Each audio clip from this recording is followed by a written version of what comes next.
বন্ধুরা, এখন আমরা যাচ্ছি বদ্রীনাথে। এটা হচ্ছে 4 ধামের মধ্যে এক ধাম। আমরা এখন একটা জায়গায় উঠেছি, যেটাকে সরস্বতী নদী একদম সরাসরি ভিউ দেখা যাচ্ছে।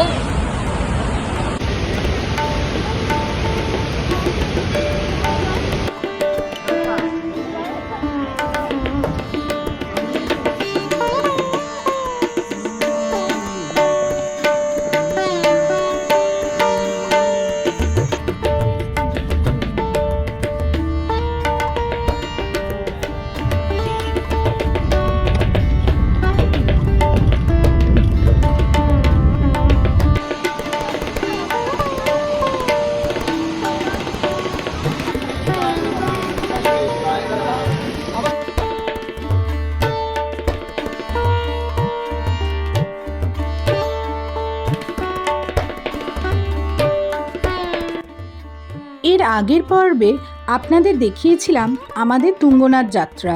তুঙ্গনাথ থেকে ফিরে এসে আমরা সেরাতে উত্তরাখণ্ডের চামোলি ডিস্ট্রিক্টের অন্তর্গত পিপলকোটিতে ছিলাম এবং পরের দিন সকাল সকাল রওনা হয়েছিলাম বদ্রীনাথের উদ্দেশ্যে।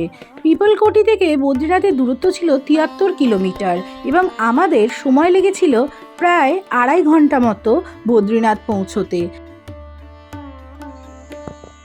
আমরা এখন চলে এসেছি যোশীমঠের নরসিংহ মন্দিরে।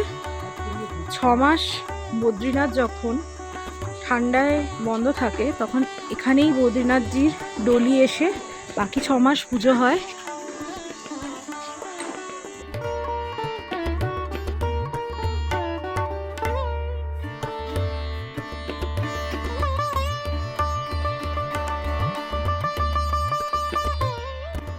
যোশীমঠে রয়েছেন শ্রী নরসিংহের মূর্তি। মন্দিরের এক প্রান্তে রয়েছে মাতা লক্ষ্মীর মন্দির এবং অপর প্রান্তে রয়েছে আদি শঙ্করাচার্যের একটি আশ্রম।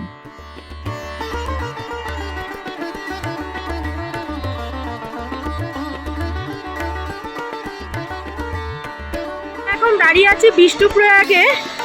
এখানে এক পাশ দিয়ে অলকানন্দা নদী এবং আর এক পাশ দিয়ে ধৌলিগঙ্গা নদী আসছে। এদের মিলিত রূপটাকেই বলা হয় বিষ্ণুপ্রয়াগ। আপনারা দেখতে পাচ্ছেন এখানে অলকানন্দা নদী বাঁ পাশ দিয়ে এবং ধৌলিগঙ্গা ডান পাশ দিয়ে এসে বিষ্ণুপ্রয়াগের সৃষ্টি হয়েছে।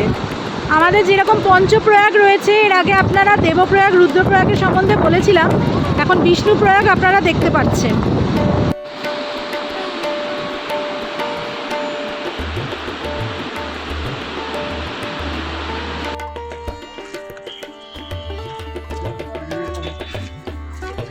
আমরা ফাইনালি বদ্রীনাথ পৌঁছে গেছি।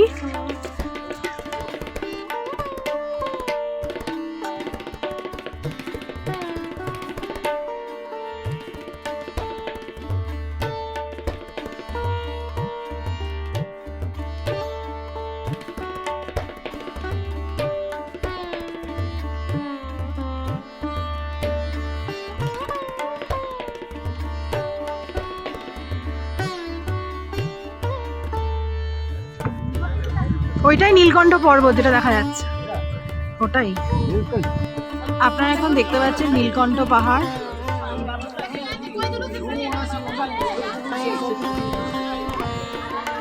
নর পর্বত আর এই পর্বতটা হচ্ছে নারায়ণ পর্বত। এখানেই রয়েছে বদ্রী বিশাল মন্দির আর পেছনে রয়েছে নীলকণ্ঠ পর্বত।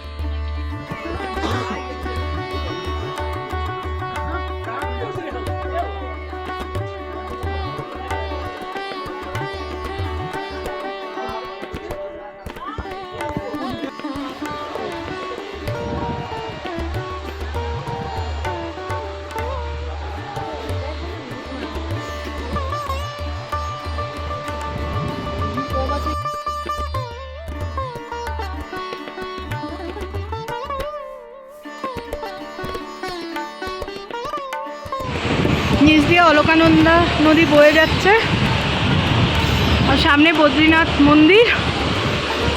এখন আমরা এই ব্রিজটা পেরিয়ে যাচ্ছি।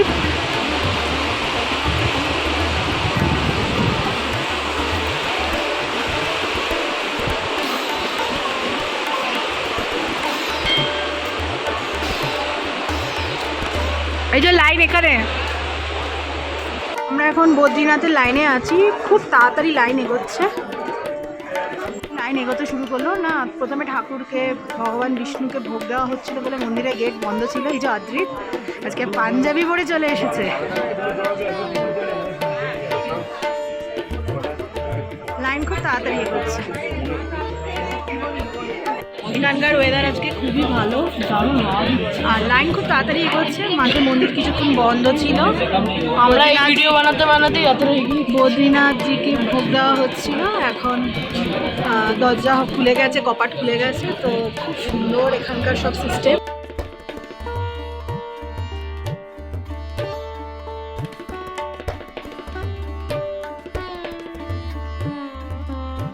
বন্ধুরা এখন আমরা আছি বদ্রীনাথে। এটা হচ্ছে 4 ধামের মধ্যে এক নাম। সামনে রয়েছে নর পর্বত আর নারায়ণ পর্বতে রয়েছে বদ্রী বিশালজি, পিছনে আছে নীলকণ্ঠ পর্বত। খুব ভালোভাবে আমাদের দর্শন হলো। 15 মিনিট ইজিলি দর্শন হয়ে গেছে। 15 মিনিটই দর্শন হয়ে গেছে আমাদের। খুব সুন্দরভাবে আমরা দর্শন করেছি। ভেতরে রয়েছে লক্ষ্মী নারায়ণ, নরসিংহ লক্ষ্মী দেবী, বজরংবলী, তারপর গণেশ, অনেক মন্দিরই রয়েছে। কেদারনাথের মতো বদ্রীনাথ মন্দিরে আসতে গেলেও আপনাকে আগে থেকে রেজিস্ট্রেশন করে আসতে হবে।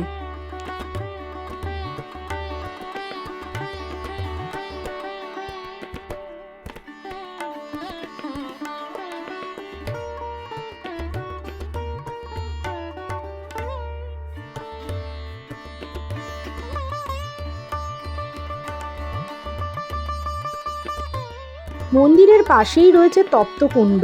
এখানকার উষ্ণ জলে স্নান করে অনেকে মন্দিরে পুজো দিতে যান। আমাদের এই ট্রিপের লাস্ট লোকেশন হলো মানা ভিলেজ, ভারতের প্রথম গ্রাম, যেখান দিয়ে পঞ্চপাণ্ডব স্বর্গের পথে যাত্রা করেছিলেন। এবং ওখানেই দেখা যায় সরস্বতী নদী, গণেশ গুফা, ব্যাসদেবের মন্দির। এবং ওখান থেকে আরও 7 কিলোমিটার ট্রেক করলে বসুধারা ওয়াটারফলস, যেই ওয়াটারফলসের মাধ্যমে পাপ পুণ্য বিচার করা হয়। কিন্তু ওখানে হয়তো আমরা যেতে পারবো না, ওখানে ট্রেক করে যেতে হবে একদিন সারাদিন, পাথুরে রাস্তা। তো আমাদের বদ্রী বিশালজি এত ভালো দর্শন হবে আমরা ভাবতে পারিনি। খুব সুন্দর আমরা পুজো দিয়েছি এবং পুজো দেওয়ার ঠিক পর মুহূর্তে মন্দিরের কপাট বন্ধ হয়ে গেল।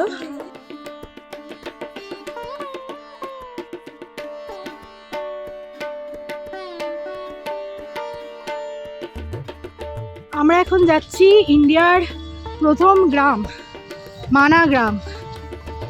মানা গ্রামের পর আর এইদিকে যদি আরও 58 কিলোমিটার, 58 কিলোমিটার যাওয়া যায় তাহলে মানা পাস দিয়ে তিব্বতে পৌঁছে যাওয়া যাবে।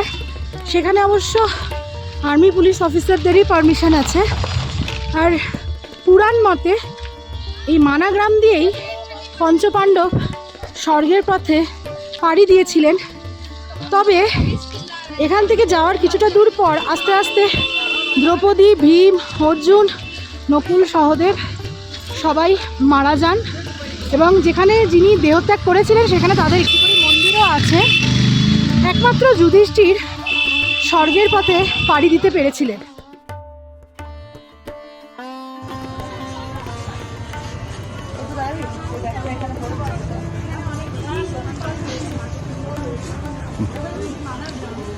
মানা গ্রামের ভেতর দিয়ে আমরা এখন যাচ্ছি। ভেতরটা পুরোটা মার্কেট প্লেস, খাওয়া দাওয়া, রেস্টুরেন্ট, পাকোড়া থেকে শুরু করে সমস্ত আইটেমই আছে।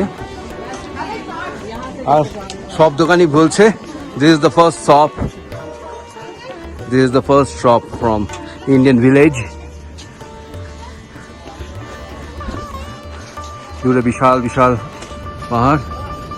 এই পথেই অ্যাকচুয়ালি যাত্রা করেছিল স্বর্গের জন্য পুরাণ মতে আমাদের পঞ্চপাণ্ডব। ভালো লাগছে একটা জিনিস, যেটা এখন আমরা ভারতের মধ্যে আছি, এখানটা যদি জুম করা যায়, ইন্ডিয়ান ফ্ল্যাগ এখানে উঠছে।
কেমন লাগছে?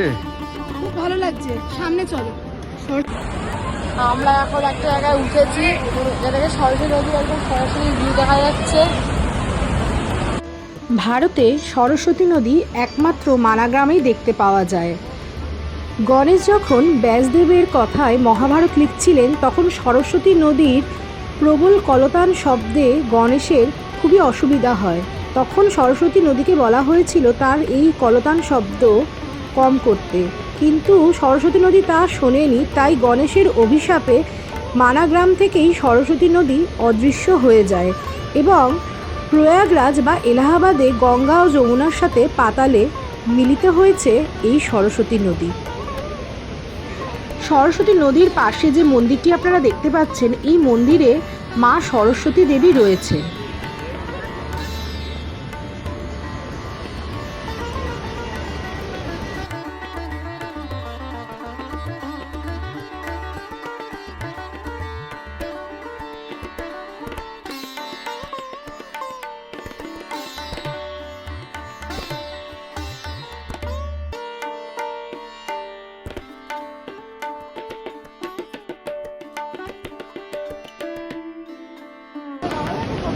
এটা হচ্ছে ভীমপুল। ভীমের কি সাংঘাতিক শক্তি ছিল, এত বড় একটা পাহাড় পঞ্চপাণ্ডব এখান থেকে পার হতে পারছিল না। এই পাথরটা একা হাতে এখানে ফেলে এই পুলের সৃষ্টি করেছিল। ভাবা যায়, সত্যি দেবতারা দেবতাই হয়।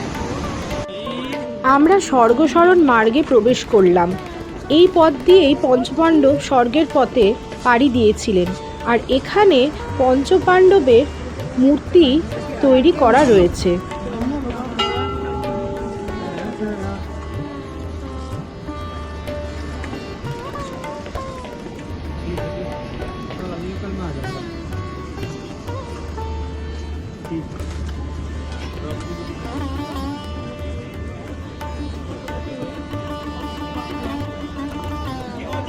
पुराने जमाने में ऐसे बोलते थे देव देखनी, और उससे होते हुए जो है बद्रीनाथ में हमारा स्नान हो करके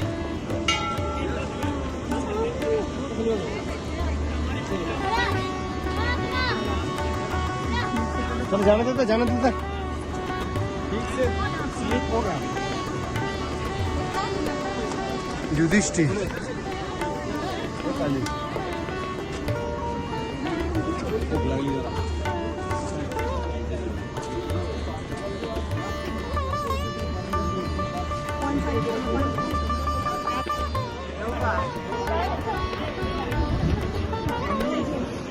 हेलो।